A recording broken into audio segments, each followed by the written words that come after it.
Akbar menjelaskan kenaikan harga aftur memang menjadi salah satu faktor utama naiknya harga transportasi, khususnya udara yang berdampak pada ekosistem biaya transportasi nasional. Ketua Umum Asosiasi Logistik dan Forwarder Indonesia, Akbar Johan menilai dampak kenaikan harga minyak dunia atas efisiensi transportasi nasional hanya seperti puncak gunung es atas persoalan biaya logistik nasional. Akbar menjelaskan kenaikan harga aftur memang menjadi salah satu faktor utama naiknya harga transportasi, khususnya udara yang berdampak pada ekosistem biaya transportasi nasional. Akbar mengungkapkan bahwa meski komponen bahan bakar menyumbang sekitar 40% dari total biaya operasional penerbangan, namun ia menegaskan bahwa biaya penerbangan di Indonesia tetap tergolong tinggi secara global, bahkan saat kondisi harga energi relatif stabil. Kondisi tersebut menunjukkan adanya persoalan struktural dalam industri penerbangan nasional. Alfi mendorong pemerintah untuk tidak hanya fokus pada pemberian insentif bahan bakar, tetapi juga melakukan langkah strategis berupa restrukturisasi biaya penerbangan. Tidak ada perang pun biaya penerbangan kita, biaya penumpang di dalam negeri masih biaya penerbangan tertinggi di dunia. Nah ini yang perlu dievaluasi sebenarnya. Artinya ada ketidakefisienan di situ, ya.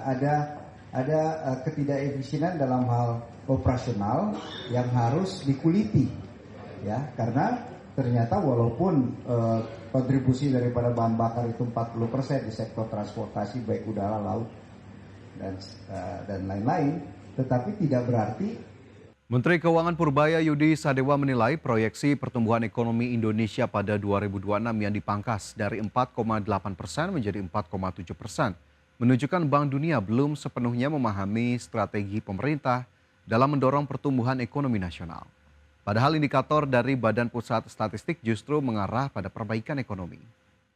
Menurut Purbaya, proyeksi pertumbuhan yang lebih rendah kemungkinan dipengaruhi oleh asumsi kenaikan harga minyak dunia akibat konflik geopolitik, termasuk ketegangan global. Nantinya jika harga minyak kembali normal dalam waktu dekat, Bank Dunia berpotensi merevisi proyeksinya.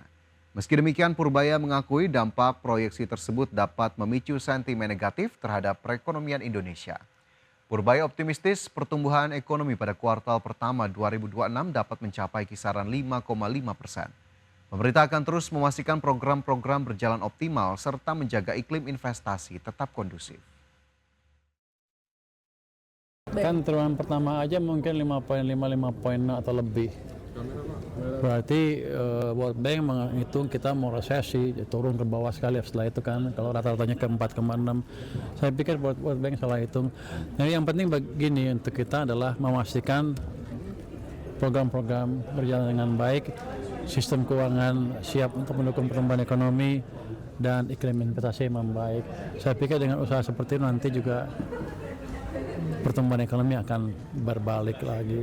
Saya yakin. Ya, pemerintah Provinsi Jakarta telah menerapkan kebijakan bekerja dari rumah atau work from home setiap hari Jumat. Hari ini di Balai Kota Jakarta, jumlah ASN yang datang untuk bekerja berkurang. Kebijakan ini berlaku bagi pegawai yang bekerja di sektor administrasi. Adapun ketentuan kuota WFH yang diatur oleh Pemprov DKI Jakarta berada di rentang 25% hingga maksimal 50%. Dengan adanya kebijakan ini, maka terdapat 2 hari kerja ASN yang diatur secara khusus oleh Pemprov DKI, yakni pada hari Rabu untuk hari transportasi umum bagi ASN dan hari Jumat untuk WFH. Pemprov akan melakukan pengawasan ketat kepada pegawai yang menyalahgunakan kebijakan tersebut untuk berlibur. Salah satunya yakni dengan melakukan absensi secara mobile dan melarang penggunaan kendaraan pribadi bagi ASN yang sedang dalam jadwal WFH. Kita sudah membuat instruksi sekda, kita sudah membuat rapat. Saya yakin Jakarta yang pertama kali mengatur itu, bahkan pergubnya sendiri saya sudah tanda tangani. Range-nya antara 25 sampai 50%, berlaku mulai dengan tanggal 1 April kemarin. Tapi karena 1 April kemarin adalah hari libur, kita efektif laksanakan pada hari ini. Ya pengawasan kalau di Jakarta yang gitu kan infrastruktur. Presiden Amerika Serikat Donald Trump mendesak pemerintah Iran untuk menghentikan penarikan biaya transit terhadap kapal-kapal tanker yang melintasi Selat Hormuz. Desakan ini muncul di tengah masa gencatan senjata 2 minggu saat Teheran dilaporkan mulai memungut biaya $1 Amerika Serikat untuk setiap barel minyak yang melintas. Ketegangan diplomatik antara Washington dan Teheran kembali mencuat akibat isu pungutan liar di Selat Hormuz. Presiden Donald Trump melalui platform Truth Social memperingatkan Iran untuk tidak memungut biaya dari kapal tanker yang melewati jalur tersebut.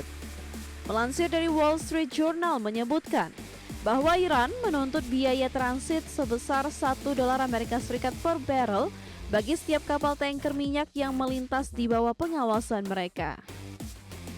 Pernyataan terbaru Trump ini terkesan kontradiktif dengan komentarnya sehari sebelumnya, di mana Trump sempat mengaku tengah mempertimbangkan pembentukan usaha patungan atau joint venture dengan Iran untuk memungut biaya dari kapal yang melintasi Selat Hormuz. Ia bahkan menyebut bahwa Amerika Serikat bisa menghasilkan uang besar dengan membantu mengatur lalu lintas di jalur maritim yang membawa sekitar 20% ekspor minyak global tersebut.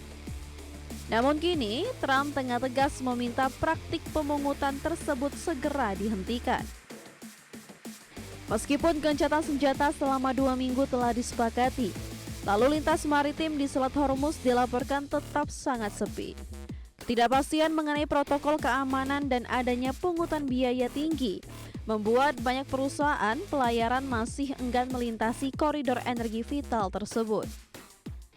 Situasi ini terus memberikan tekanan pada pasokan bahan bakar dunia pada sepanjang April 2026 ini.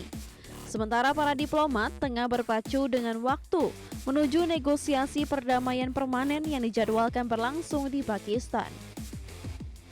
Berbagai sumber iDex Channel. Perdana Menteri Jepang Sanae Takaichi berencana untuk melepaskan cadangan minyak tambahan selama 20 hari paling cepat pada awal Mei 2026. Keputusan ini diambil di tengah ketidakpastian mengenai pembukaan kembali Selat Hormuz setelah terjadinya kesepakatan gencatan senjata antara Amerika Serikat dan Iran. Sebelumnya, rencana tersebut diungkapkan dalam pertemuan menteri untuk membahas situasi Timur Tengah dan akan mengikuti pelepasan cadangan minyak sekitar 50 hari ke pasar yang berlangsung sejak pertengahan Maret dari cadangan yang dimiliki oleh negara, sektor swasta, dan negara-negara penghasil minyak di Teluk. Adapun saat ini, pemerintah tengah bersiap menghadapi potensi gangguan pasokan minyak mentah yang berkepanjangan, di mana negeri Sakura sangat bergantung pada Timur Tengah untuk lebih dari 90% impor minyak mentah yang sebagian besar melewati Selat Hormuz sebagai jalur utama pengiriman energi global yang efektif diblokir Iran setelah peluncuran serangkaian Amerika Israel pada akhir Februari lalu.